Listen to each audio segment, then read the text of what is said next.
안녕하세요. DJ 라니입니다. 오늘의 사연 시작해 보겠습니다. 안녕하세요. 저는 꿈이 참 소박한 사람이었는데요. 쑥스럽지만 제 꿈을 말씀드리자면 평생을 아무런 큰 이벤트 없이 평탄하게 살자는 게 제 꿈이었어요. 그래서 저는 주변 사람들이 저 집안은 돈 때문에 풍비박산이 되었다며? 왜? 그 집이 부모 형제도 몰라보고 서로 돈 가지겠다고 법원에서 치고받고 싸웠다잖아. 하는 이야기들은 흘려듣곤 했습니다. 이때까지 남들에게 피해를 준 적도 없고 이런 돈과 관련된 일은 연관도 되지 않으려고 안간힘을 쓰고 살았었거든요. 하지만 제가 이렇게 노력했음에도 돈 때문에 벌어질 사건이 이런 식으로 저한테 찾아오리라곤 생각도 못하고 살았습니다. 먼저 제 이야기를 들으시기 전에 간단하게 저희 가족을 한번 소개해 보려고 합니다. 저는 40대 초반의 가정주부로 초등학생 아이 하나 키우고 있는 평범한 직장 생활을 하는 사람이고요. 남편과는 직장 동료의 소개로 만나 지금까지 어떻게 연을 이어오고 있네요. 그리고 시댁 이야기를 좀 하자면 조금 나이가 있으신 시부모님과 함께 시동생, 동서가 있습니다. 형님 동서 사이인 저와 동서의 관계를 물으신다면 평범합니다. 우리는 자매같이 지내요. 하는 집들과는 달리 크게 친하다거나 그러진 않았죠. 제가 왜 이렇게 가족 소개를 좀 해드렸냐 하면 말이죠. 저희와 시댁 식구들의 이해관계가 조금 복잡하거든요. 간단하게 설명하자면 시부모님은 일단 동서보다는 저를 조금 더 좋아하십니다. 아무래도 제가 집안의 장손을 낳아줬다는 점에서 큰 가산점이 있었던 것 같아요. 그런데 유대관계, 친한 정도를 따지자면 동서가 저보다는 시부모님과 더 친하게 지내고 있어요. 아무래도 제가 동서보다 조금 늦게 결혼했기 때문에 동서는 시부모님에 대해 저보다 훨씬 더 많이 알고 있고 지금까지 시부모님께 해온 것들이 차이가 있으니 말이에요. 그런데 이런 미묘한 관계 때문인지 제가 아무리 동서와 친해지려 노력해도 동서가 저를 좀 못마땅하게 생각하더라고요. 제가 처음으로 그런 동서의 의중을 알게 된 것은 시모의 생일잔치가 있던 날이었어요. 오랜만에 동서가 전화를 했기에 웬일인가 싶어 받았더니 뜬금없이 이런 걸 대뜸 묻더라고요. 형님은 이번에 어머님 생신 선물 어떤 거 사가실 생각이세요? 아무래도 며느리라곤 형님이랑 저 이렇게 둘인데 같은 선물 사가지고 가면 좀 그렇잖아요. 아, 그러고 보니 어머님 생신이 이번 주였지? 이번에는 생선물건 좋은 게 있다고 해서 그거로 사가려고. 친구가 제주 은갈치 좋은 물건 들어왔다면서 저번에 보내줬는데 정말 괜찮더라고. 그래서 어머님 생선도 좋아하시니까 그거랑 영양제 좀 살까 싶어. 연세도 있으신데 이제 신경 좀 써야지. 제주 은갈치에 영양제요? 겨우 그거 가지고 되겠어요? 해봤자 몇십만 원 정도 하나? 아무튼 알겠습니다. 그럼 저도 형님이랑 겹치지 않게 잘 준비해서 갈게요. 그러고는 자기 볼 일은 끝났다는 듯이 전화를 뚝 끊어버리더라고요. 늘 있는 동서의 태도였기에 아무런 생각 없이 동서에게 말한 대로 선물을 준비해 주말 시모의 생신을 축하하러 갔죠. 이번에는 밖에서 하지 말고 시댁에서 했으면 좋다는 말에 다른 가족들보다 일찍 준비해서 시댁으로 향했어요. 그리고 거기서 정말 어이없는 동서의 행동을 보게 되었죠. 어머, 형님도 생선 준비해서 오셨구나. 아, 저도 어머님 생선 좋아하셔서 맛있게 드시라고 영광굴비 사가지고 왔는데 거기에 영양제까지? 아, 역시 형님이랑 전 마음이 잘 맞는다니까. 저도 홍삼 액기스 어머님 아버님 드시라고 사왔거든요. 저보다 일찍 온 걸 시부모 앞에서 어필이라도 하듯이 왜 이렇게 늦게 왔냐며 제가 준비한 선물보다 자기는 몇 배 더 비싼 선물이라고 아주 입에 모터를 단 듯이 말을 쉬지 않더라고요. 정말이지 입에 침도 안 바르고 시치미를 뚝 떼는 동서의 태도에 아, 얘가 지금 나 견제하는구나. 나랑 친해질 생각은 전혀 없구나 하고 전 알게 된 거죠. 그 이후로도 동서와의 사소한 경쟁은 참 많았습니다. 그렇다고 동서와 직접적으로 싸우거나 하는 일은 없었어요. 그저 동서가 시부모님을 의식해서인지 저보다 조금이라도 더 좋은 것들을 시부모님께 드리려 했을 뿐이니까요. 하지만 딱 하나, 동서가 절대 저를 앞지를 수 없는 게 있었는데 그건 바로 종교였어요. 저는 시부모님과 같은 천주교를 다니고 있어서 매번 주일에는 같은 성당에 나가서 기도를 하고 그랬거든요. 그래서 하루는 동서와 간단하게 차를 마시며 이런 이야기도 했죠. 형님은 날 때부터 종교를 가지고 다니셨어요? 어쩜 그렇게 하루도 빠짐없이 주말만 되면 그렇게 성당을 갈 수 있는지 전 절대 그렇게 못하겠어요. 거기서 기도를 한다고 해서 돈이 나온 것도 아니고. 뭘, 기도라는 게 꼭 뭔가 바라고 하는 건 아니야. 그리고 동서도 해보면 알겠지만 그렇게 어려운 일도 아닌걸. 솔직히 지금은 그냥 나도 습관처럼 다니는 거지. 어머님, 아버님도 같이 가니까. 아마 어머님, 아버님도 신께 뭘 바라는 것보다는 가족이 아무 일 없이 건강하게 지냈으면 좋겠다 싶어서 가서 기도하는 거지. 전 그렇게 뜬구름 잡는 소리들이 싫어요. 신이니 뭐니 결국은 본인 스스로가 노력해서 빛을 봐야 하는 세상이잖아요. 신한테 가서 매번 헌금한다고 해서 드러나 주나요? 결국 그곳 배나 불리는 일이지. 물론 그렇지만 가끔은 마음의 짐을 덜어둘 곳이 필요하기도 하잖아. 난 종교라는 게 그런 마음의 짐을 함께 덜 수 있는 존재라고 생각해. 동서 말처럼 꼭 원하는 바가 있어서 기도를 하는 게 아니라 헌금도 자기 소신껏 하는 거고. 그 말이 그 말이죠 뭐. 특히나 만병통치약 이런 거 길 가면서 사겠다고 득달같이 달려드는 그런 사람들 보면 정말 그거 다 상술이지 뭐하러 사나 싶다니까요. 그런 게 종교랑 다를 게 뭐가 있겠어요? 동서는 저와 다르게 세상을 조금 부정적인 시선을 바라보는 점이 있었거든요. 물론 현실적으로 생각하자면 저도 동서의 말이 다 틀리다 생각하진 않습니다. 하지만 사람들이 꿈을 쫓는 것과 꼭 이루고 싶은 것이 있어서 가끔은 어이없는 실수를 저지를 때도 결국에는 그 원하는 바를 이루기 위해 벌어진 한 해프닝에 불과한 것이잖아요. 그런데 동서는 이런 뜻밖의 행운이라는 것에는 좀 비판적인 태도를 가진 사람이었죠. 그렇게 저와는 너무나 정반대의 성격을 가진 동서와 어떻게 10년이나 되는 세월을 함께 지내왔는지 모르겠습니다. 지금 돌이켜보면 제가 부딪히고 싶지 않아서 동서를 조금 회피했던 경향은 없지 않아 있었겠지만요. 그러다가 말이죠. 이런 동서와 직접적으로 부딪히게 되는 사건이 생기게 되었어요. 그건 바로 시무가 쓰러져 응급실에 가게 된 이유였죠. 그날은 저도 쓰러진 시무의 모습에 깜짝 놀랐습니다. 왜냐하면 늘 평소와 같이 시댁에 방문해 저녁을 먹고 후식으로 함께 동서가 사온 과일을 먹던 중이었거든요. 맛있게 서로 과일을 먹던 도중 갑자기 시무가 목을 부여잡고는 킥킥하며 쓰러진 거예요. 입으로는 개거품까지 물며 안색이 파랗게 질려가는데 너무 놀라서 저도 모르게 달려가 인공호흡을 시도했죠. 동서 뭐해?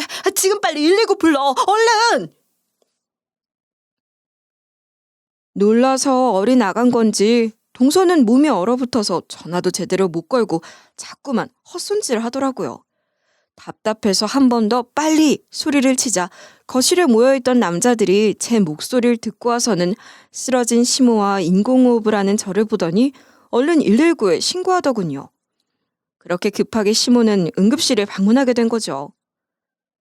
선생님, 우리 집사람이 왜 이런 겁니까? 애들 말 들어보면 별로 특별한 일도 없었다고 하는데. 알레르기 반응 때문입니다. 혹시 쓰러지기 전에 먹고 있던 음식이나 주변 상황들을 자세히 알 수 있을까요? 어머님과 여기 저희 동서가 주방에 있었고요. 저녁 먹은 것 정리를 다 했기 때문에 식탁 주변은 깨끗했어요. 저녁도 늘 드시던 대로 한식 위주의 반찬이었고요. 나물 몇 가지에 소고기 뭇국을 끓여 먹었습니다.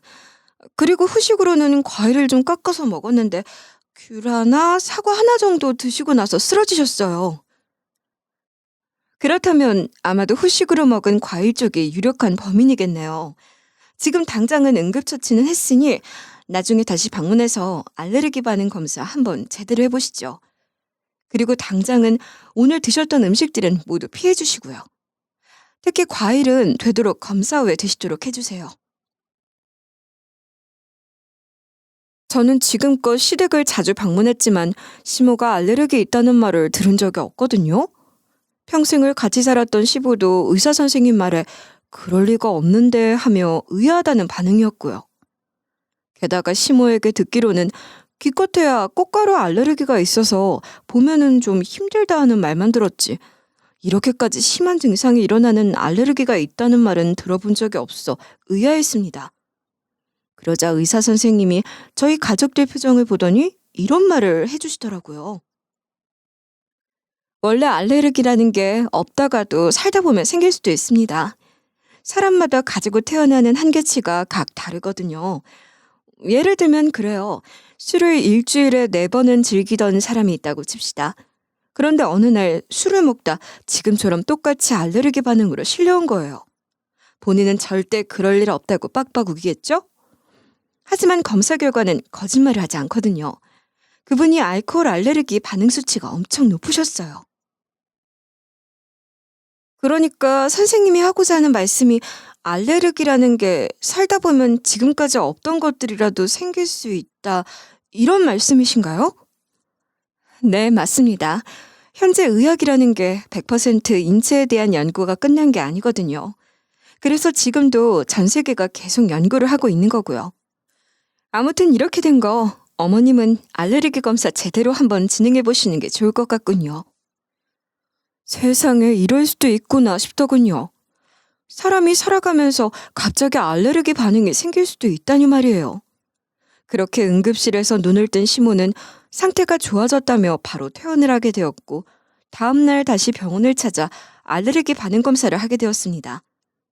걱정되는 마음에 저는 회사에 연차를 내고 시모와 동행했죠. 그런 제게 질 수 없다는 듯이 동서도 연차를 내고 함께 했고요. 검사를 한 뒤에는 시모가 저와 동서에게 고생을 했다며 밥 한 끼를 사겠다고 근처 식당을 갔습니다. 그리고 밥을 먹으면서 이야기를 하시더라고요. 사람이 살다 보니 이런 일도 생기는구나. 그냥 목이 좀 간지럽네 싶었는데 그렇게 숨이 턱턱 막힐 줄은 꿈에도 몰랐다. 그래서 사람 일은 신도 모른다 하나보다. 오늘은 나 혼자 검사 받았지만 다음에 너희들도 전부 검사 한번 해라. 혹시 모르잖니. 없다 생각했던 것들이 있을지도. 덤덤한 표정으로 밥을 먹던 시모는 덤덤하게 자신이 이번 일로 느낀 점을 이야기하며 저희들도 검사를 진행하는 게 좋겠다 하시더군요. 그리고 우리에게 더 할 말이 있다며 먹던 숟가락을 놓고 이야기를 이어가셨습니다. 사실 일이 이렇게 됐으니 말하는 건데 나한테 우리 아들들도 모르는 재산이 좀 있다. 내가 외가에서 받은 것들인데 상가 건물 하나가 이번에 재개발 지역에 선정됐다더구나. 그래서 30억 정도가 생겼지 뭐냐? 사실 이건 그냥 내가 가지고 있다가 때 되면 애들 불러서 나눠주려고 했는데 일단은 너희도 알아두라고 내일이 밥 먹자고 했다. 네? 30억이요? 왜 그걸 저희한테만, 아직 남편도 모르는 재산을, 재산 저희한테 나눠서 미리 주시려고요? 그런 게 아니라 너희들도 알다시피 우리 집안 남자들이 사업하겠다 설치는 놈들이 많아. 내 남편만 봐도 그래. 게다가 너희도 알지? 장남이나 둘째나 똑같이 당장이라도 돈 생기면 자기 사업하겠다 달려들 놈들인 거. 그래서 내가 내 아들 놈들이나 남편은 못 믿으니 너희한테만 이렇게 말하는 거다. 혹시라도 나한테 무슨 일이라도 생기면 알아서 정리해서 가지라고. 시모는 죽다 살아나셔서 그런지 자기 자식들도 아닌 며느리들에게 굳이 안 해도 될 것 같은 돈 이야기를 불쑥 꺼내시더라고요. 돈 이야기가 시작되자 동서는 모르는 척하면서 돈 준다는 건가 싶어서 눈빛이 잠깐 반짝였고요. 그런 동서의 태도에 저는 조금 불안한 마음을 느꼈습니다. 혹시라도 이 일로 인해 집안에서 태풍이 불진 않을까 싶은 생각이 들었거든요. 그런데 이후 시모의 행동을 보고는 저와 동서를 따로 이렇게 불러서 말을 하는 이런 행동들이 전혀 이해가 안 가는 건 아니었어요. 그 뒤로도 시모는 법적으로 자신이 할 수 있는 최대한은 처리해두겠다면서 걱정은 하지 말라며 큰 며느리인 저를 데리고 다니면서 이것저것 정리하기 시작하더군요. 그 모습에서 저는 시모가 조금 애처롭게 느껴졌어요. 생애에 단 한 번 그렇게 응급실에 실려갔던 경험뿐인데 그 순간에 얼마나 공포스러웠으면 이전에 저와 동서에게까지 그런 이야기를 하고 지금 이렇게까지 행동을 할까 싶었거든요. 하지만 이런 시모의 숨겨진 엄청난 재산을 알자마자 동서는 눈이 180도 돌더니 사람이 돌변한 것처럼 태도가 변했습니다. 특히 저와 시모가 한번 같이 나가서 재산들을 정리했다는 걸 알고 나서는 이제는 아주 대놓고 시모에게 자신이 더 잘난 사람이라는 듯이 행동하더군요. 어머님, 어떻게 형님만 데리고 가서 그렇게 하실 수 있어요? 저는 뭐 이 집안 며느리 아닌가요? 다음에는 저랑도 같이 나가서 대충 정리하신 것 좀 보여주세요. 어차피 어머님 저희들한테 주시려고 이렇게 정리하시는 거잖아요. 동서, 어떻게 말을 그렇게 해? 어머님이 어떤 마음으로 정리하셨는지 뻔히 알면서 그런 말을 해? 대체 생각이 있는 거야, 없는 거야? 형님은 같이 가서 정리도 하고 그랬으니까 이런 불만이 없으시죠? 솔직히 말해서 같은 집안에 시집온 사람으로서 저나 형님 차별하는 거 누가 모르겠어요. 저도 형님처럼 손자 안 보여드리고 싶어서 지금까지 아들 못 낳고 있었냐고요. 무슨 말을 그렇게 해? 어머님이나 아버님이 손자들 보고 우리 좋아하고 싫어하고 하셔? 그런 것도 아닌데 요즘 왜 그렇게 어머님 앞에서 돈 타령을 하고 그래? 어머님 불편해하시는 거 못 느꼈어?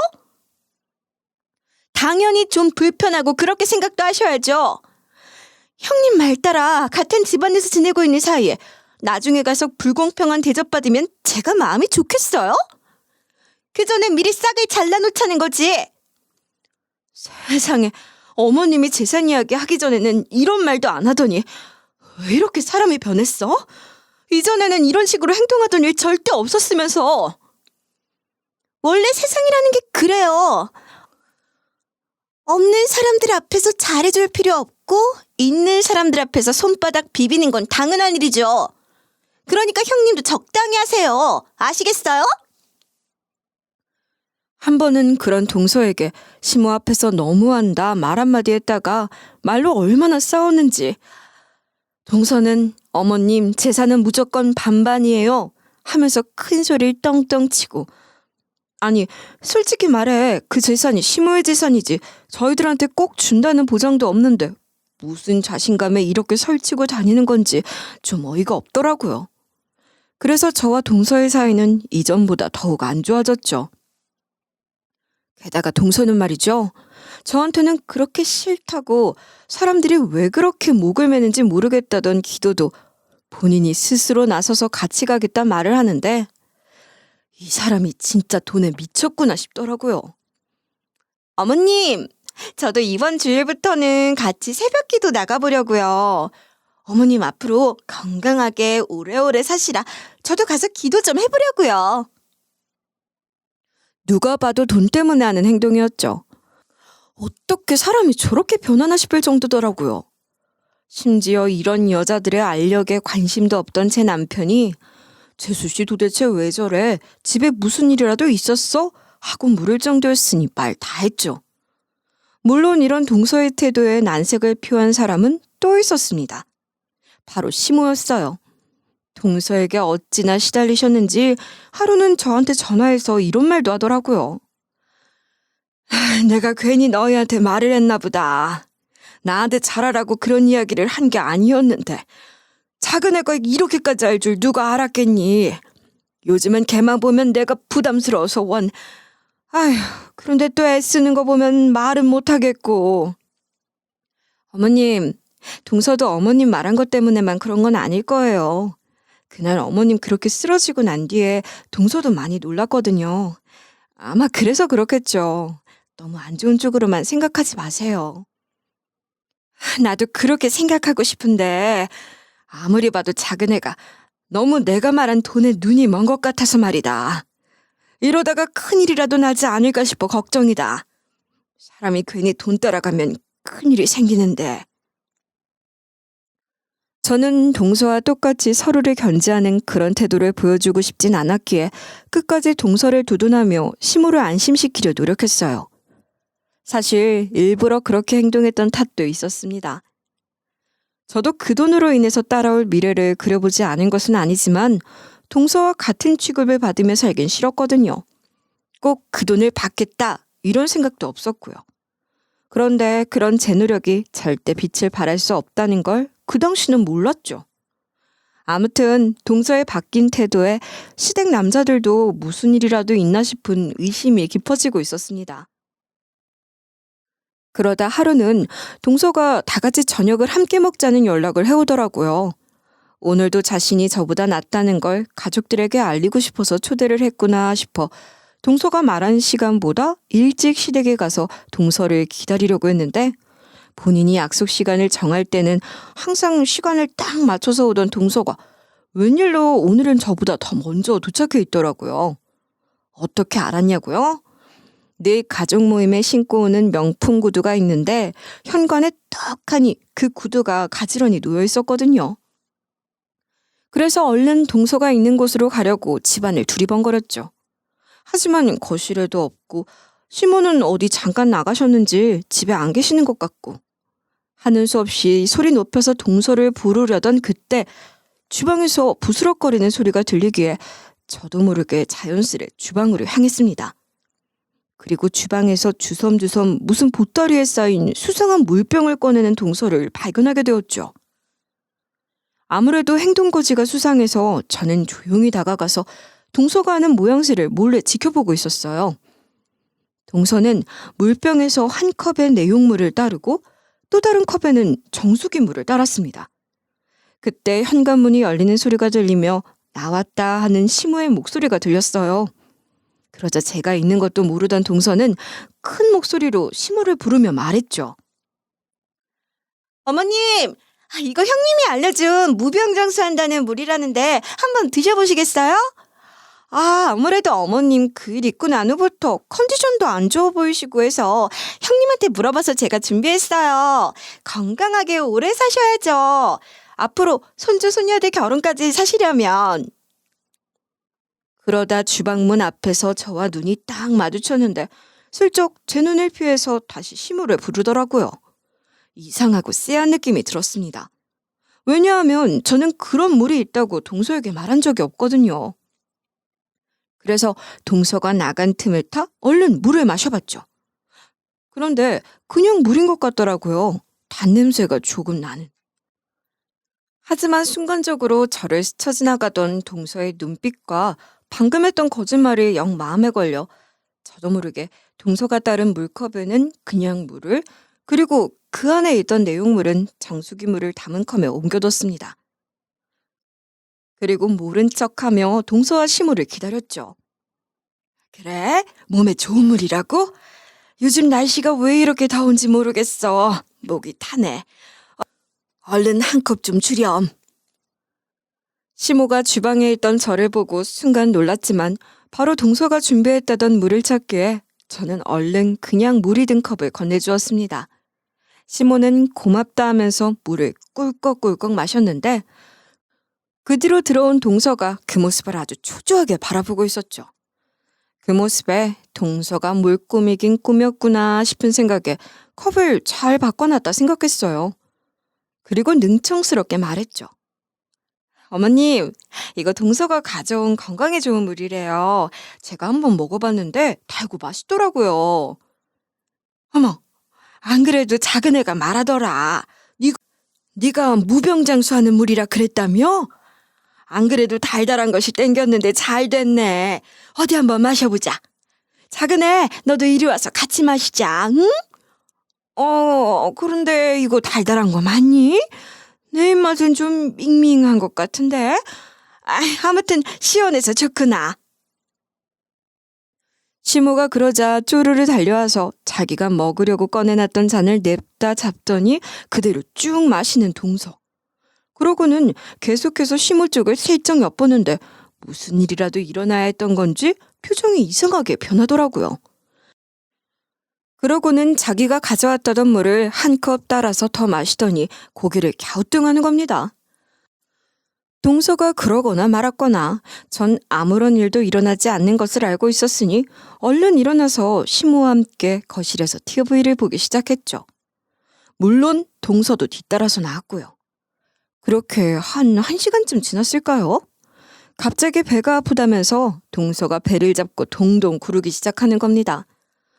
저와 시모는 그런 동서의 행동에 놀라서 괜찮냐 물었지만 동서는 배를 잡고 거실 바닥을 구르고 난리가 났고요.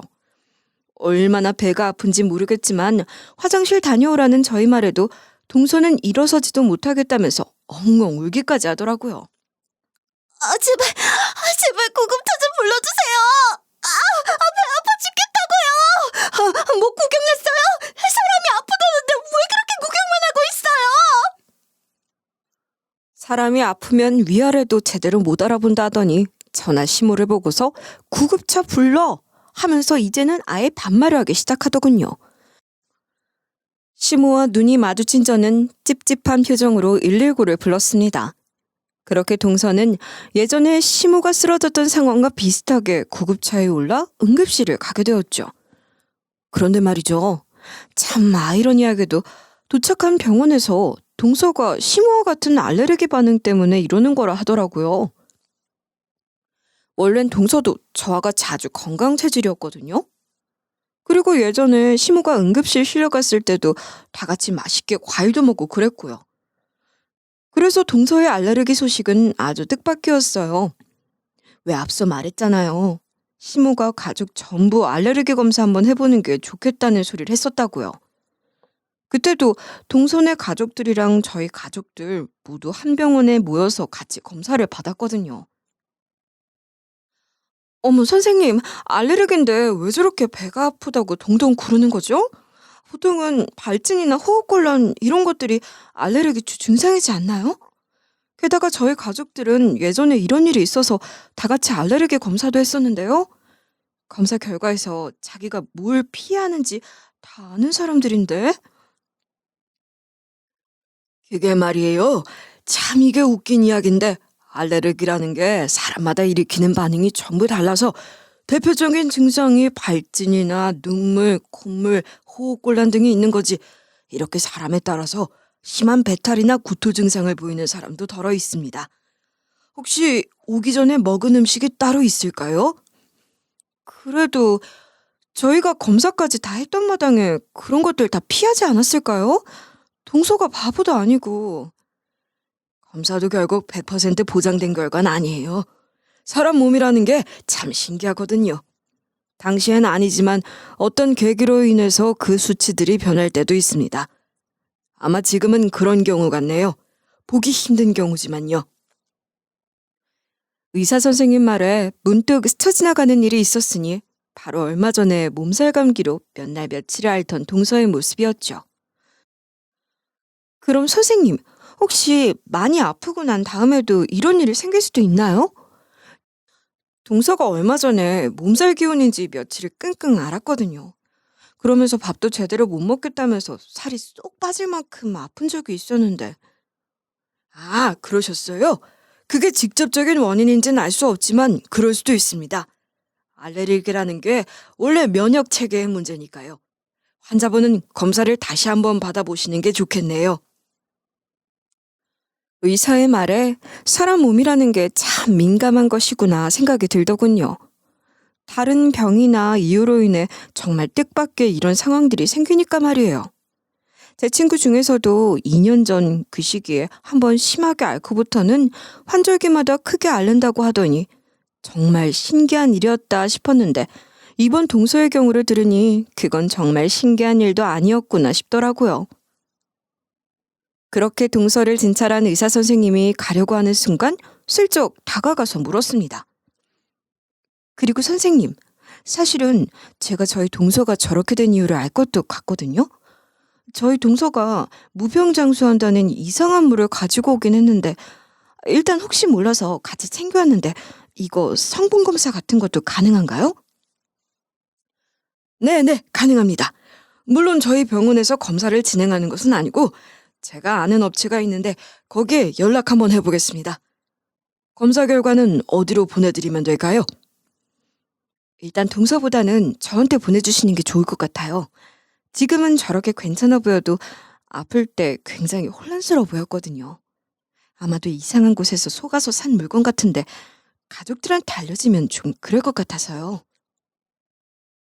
그러면서 슬며시 저희 집 주소가 적힌 쪽지를 하나 건넸습니다. 아, 그렇군요. 그렇다면 알겠습니다. 여기 적힌 주소로 검사 결과지 보내달라 말해놓겠습니다. 비용은 거기 업체 명함을 하나 챙겨드릴 테니 저와 함께 가서 챙겨가시죠. 의사의 말에 감사합니다. 꼭 좀 부탁드려야 하고 얼른 저는 동서가 가지고 왔던 수상한 물병을 넘겨버렸고 성분 검사표가 나올 때까지 기다렸습니다. 물론 이건 아무에게도 말하지 않고 저 혼자 진행했죠. 그리고 며칠 지났을까요? 성분 검사가 다 됐다며 제게 연락이 왔는데 뜻밖의 말을 전하지 않겠어요? 안녕하세요. 저번에 병원 통해서 성분 검사 의뢰 요청하셨죠? 그때 가져오신 물 성분 검사를 해보니까 아무래도 그냥 물에다가 과일 엑기스 같은 걸 넣은 것 같더라고요.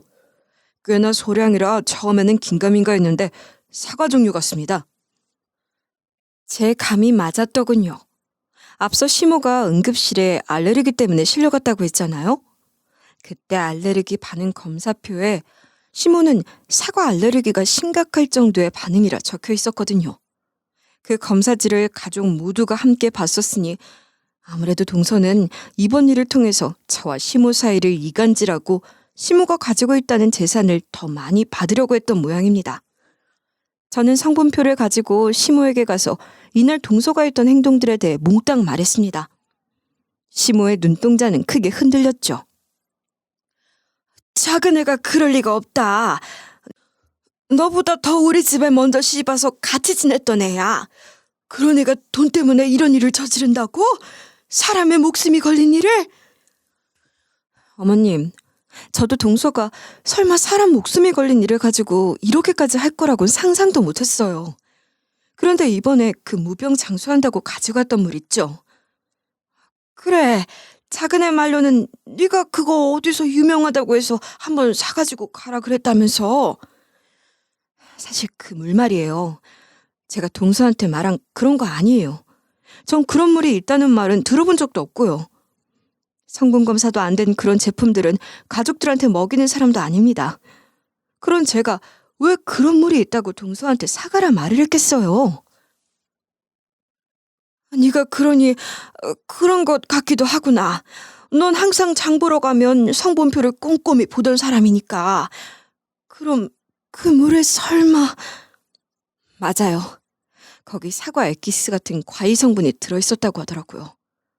동서도 자기가 이렇게 될 줄은 몰랐겠지만 그때 어머님이 시원하게 물 마시고 난 다음에 본인이 그 물을 따라서 한컵 마셨거든요. 맞아. 기억이 난다. 그때 네가 달달하고 맛있는 물이라고 했는데 물이 너무 밍밍해서 이상하다 생각하긴 했어. 그런데 그게 그렇다면... 믿기 어려우시겠지만 동서가 저희 사이 이간질하려고 꾸민 일 같아요.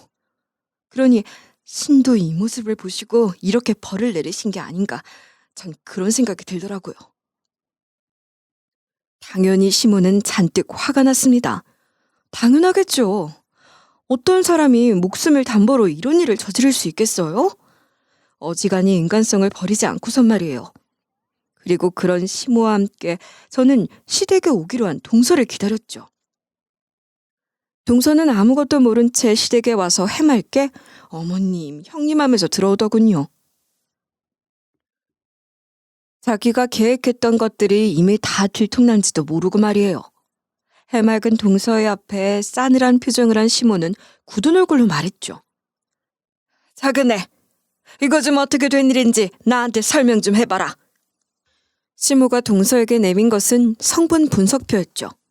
거기에는 그 물에 들어있던 의심물질과 함께 각종 성분들이 적혀 있었어요. 동서는 아마 처음 보는 내용이라 뭔지도 잘 몰랐을 거예요. 이게 대체 뭔데요? 여기 이상한 것들은 다 뭐고요? 전 이런 것들은 난생 처음 보는데요? 그런데 이게 왜요? 어머님하고 형님 표정이 왜 그렇게 굳어 계세요? 그래, 난생 처음이겠지. 전문가 아니고서야 거기 적힌 게 뭔지 어떻게 알겠니? 그런데 말이다. 그게 그날 네가 여기 네 형님이 추천했다던 그 무병장수한다는 물에 들어있었던 성분이다. 이게 어떻게 된 건지 내 앞에서 설명 좀 해봐라.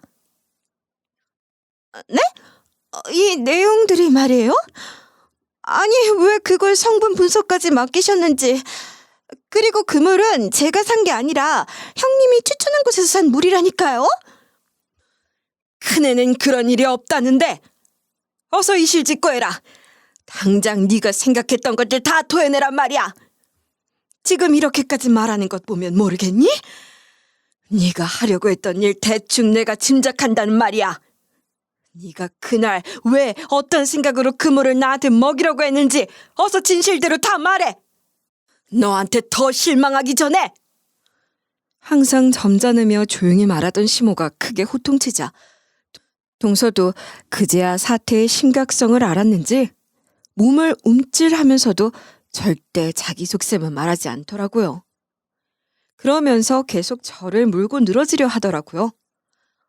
어머님, 어떻게 저한테 이러실 수 있어요?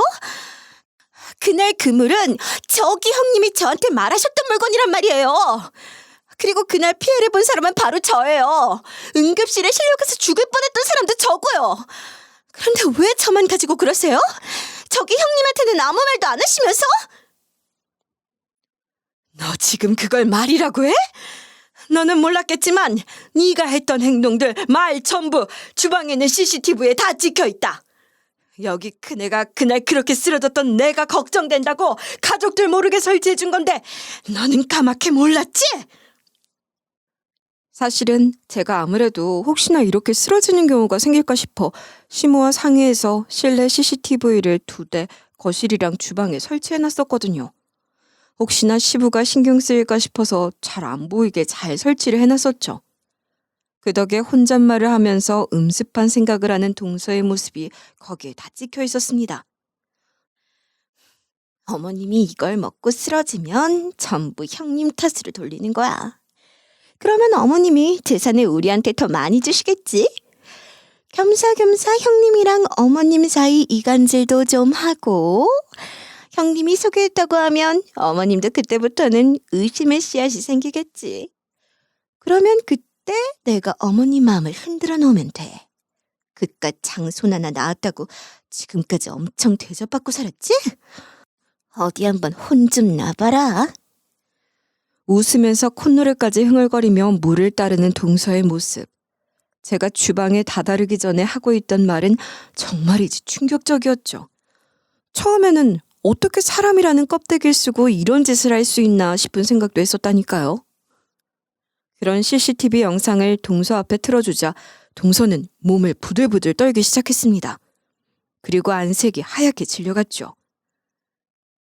그래서 내가 잘못되기라도 했으면 그걸 큰애한테 다 뒤집어 씌우고 너는 쏙 빠져나갈 생각을 했니? 그런데 어째? 너도 나랑 똑같은 알레르기 생길 줄 어디 상상이나 했니? 이게 다 하늘이 네가 하는 행동을 보고 벌을 주는 거다. 참으로 우습지 않나요? 저도 시모와 같은 생각입니다. 사람이 이렇게 뒤로 남이 잘못되길 바라면서 악한 행동을 하니 하늘에서 하느님이 보고 괘씸하다 벌을 준 게 아닌가 싶습니다. 아무래도 꾸준히 기도를 했던 상을 이렇게 돌려주는 게 아닌가 싶은 생각도 들더군요. 이후 동서는 시동생 앞에서도 남편과 시부의 앞에서도 자기가 잘못했다며 무릎까지 꿇고 손이 발이르도록 빌었습니다. 당신이 어떻게 이럴 수가 있어? 그럼 그때 엄마가 그렇게 쓰러진 다음에도 우리 앞에서는 태연하게 걱정하는 척 연기라도 한 거 아니야? 사람이 어떻게 이래? 아니야. 난 그때 정말 어머님이 어떻게 되는 줄 알고 나도 그때는 정말 어머님이 걱정돼서 어쩔 줄 몰랐던 거라고. 어쩐지 이상하더라. 그날 저기 형수님이 아니었으면 우리 엄마 그대로 숨막혀서 돌아가실 뻔했어. 그런데 우리가 갔을 때까지도 당신은 119에 전화 한번 제대로 못하고 머뭇거리고 있었지. 그게 다 우리 엄마 돌아가신 뒤에 남을 떡고물만 생각했던 거 아니야? 아니라고. 그땐 어머님이 그렇게 재산이 많은지 꿈에도 몰랐다고. 어머님 쓰러지고 그렇게 응급실에서 퇴원하신 뒤에 안 사시란 말이야. 당신은 어떻게 나를 그런 사람으로 생각해? 그럼 이 상황에 당신이 그렇게 행동했으리라 의심하지 않겠어? 이런 명백한 증거가 남아있는데? 지금 당신 가족이라서 경찰한테 신고를 못하는 것만 해도 천만다행으로 생각해. 내 아내만 아니었으면 지금 당장 깜빵에 쳐놓고 싶은 걸 참고 있는 거니까. 아니다. 우리 이렇게 된 거 그냥 이혼하자.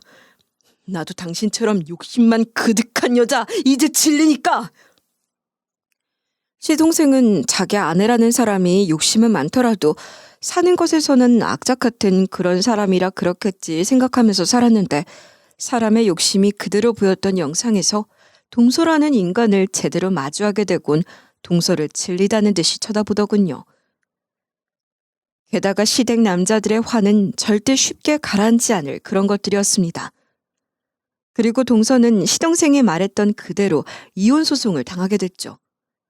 이혼 소송이 시작되자 동서는 친하지도 않은, 그것도 저를 뒤에서 몰래 이간질하려 했던 주제에 이제는 저를 붙잡고 제발 시동생 좀 설득해달라 빌고 빌더군요. 형님, 저 잘 아시잖아요. 저 절대 어머님한테 해가 되는 일 하려고 그랬던 거 절대 아니에요. 단지 형님이 어머님한테 저보다도 사랑받으시니까 그게 분해서. 동서, 변명을 하려면 제발 말이 되는 변명을 해. 증거가 이렇게 다 나와 있는데 사람이 어쩜 그리 뻔뻔할 수가 있어? 이제 그만 결과를 받아들이고 앞으로는 제대로 된 삶을 살려고 노력을 해. 형님 말대로 저 이제 2번 다시는 이런 짓 안 할게요. 그냥 이 집에서 뒤죽은 듯이 그렇게 살게요. 그러니까 제발 저 좀 도와주세요. 저희 남편이 저 절대 용서 못한다고 이대로 이혼 소송 끝나면 저 깜빵에 쳐넣을 기세란 말이에요. 그러게 사람이 좀 바르게 살지 그랬어. 사람 목숨이 달린 일을 그렇게 뒤에서 꼬매고 다녔으니 내가 말해도 듣기나 하겠어? 그냥 이번엔 결과를 받아들여. 어쩌겠어. 동서가 이미 그렇게 행동하고 다녔는데. 저를 붙잡고 애원을 한들 이 상황은 이미 제 손을 떠난 상태라 저는 안 된다 딱 잘라서 동서를 끊어냈습니다. 결국 시동생과 동서는 이혼하게 되었고 시동생은 동서에게 범죄자로 낙인 안 찍은 것만 해도 다행인 줄 알아 하고 법정을 나섰네요. 그러면서 동서는 판사의 결정을 듣고 막 울기만 하는데 그 모습을 보면서도 안타까운 마음은 한 톨도 들지 않았습니다. 왜? 이런 벌을 받게 된 게 당연한 일이라 생각했으니까요. 동서는 시동생에게 이번 일을 토대로 위자료 2천을 물려주게 되었고 그래도 부부로서 산 세월이 있기에 재산 분할은 어느 정도 받았다고 들었어요. 시동생은 기겁을 하면서 정말 재산 한 톨도 주기 싫다며 변호사 상담을 해다 들었지만 법적으로 판결이 난 상태라 어쩔 수가 없는 일이었죠. 그리고 조카는 시댁에서 시동생이 키우는 것으로 판결이 났습니다. 저는 이 일을 겪으면서 많은 생각이 들었습니다.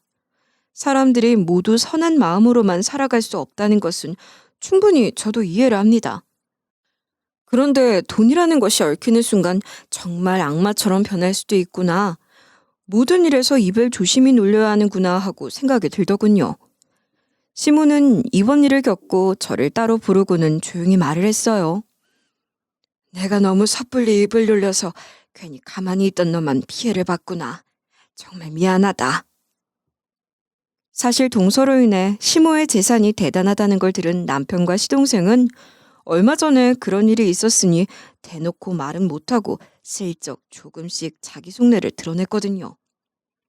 자기들도 회사 다니기 지쳤다며 자기 사업하고 싶다고. 하지만 시모는 그런 둘을 단호하게 쳐냈고 저는 그 모습을 목격했던 거죠. 내 아들들이지만 참 욕심이 많아. 그 일로 또 얼마나 널 들들 볶을지. 하지만 걱정 마라. 내가 다 생각이 있으니.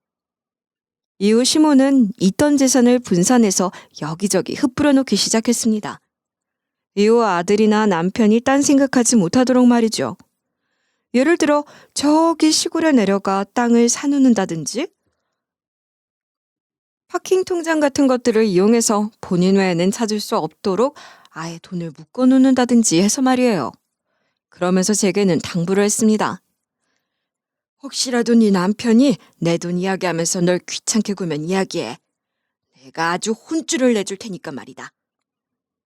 그리고 내가 이렇게 흩어놓은 것들은 대충 정리해서 너한테만 알려줄 테니 혹시라도 내가 잘못되면 내가 쓴 유언장대로 처리해다오. 알겠지? 그리고 저는 모든 일이 마무리된 후 시모와 더욱 돈독한 사이가 되었습니다. 지금도 여전히 같이 주일 기도를 다니며 시모와 함께 마음을 단단히 먹고 살아야겠다 다짐하면서 살고 있죠. 지금까지 들은 제 이야기가 청자님들께 어떤 생각이 들게 했을지 모르겠네요. 그런데 제가 당부하고 싶은 것은 사람이라는 것은 저마다의 욕심이 있기 때문에 무언가 큰 결정을 하기 전에 아니면 저희 시모처럼 큰 이야기를 하게 되는 일이 생긴다면 말하기 전에 다시 한번 생각하거나 깊은 고민이 필요하다는 것입니다. 마지막까지 제 얘기 들어주셔서 감사합니다. 오늘 하루도 행복이 가득한 날 되세요.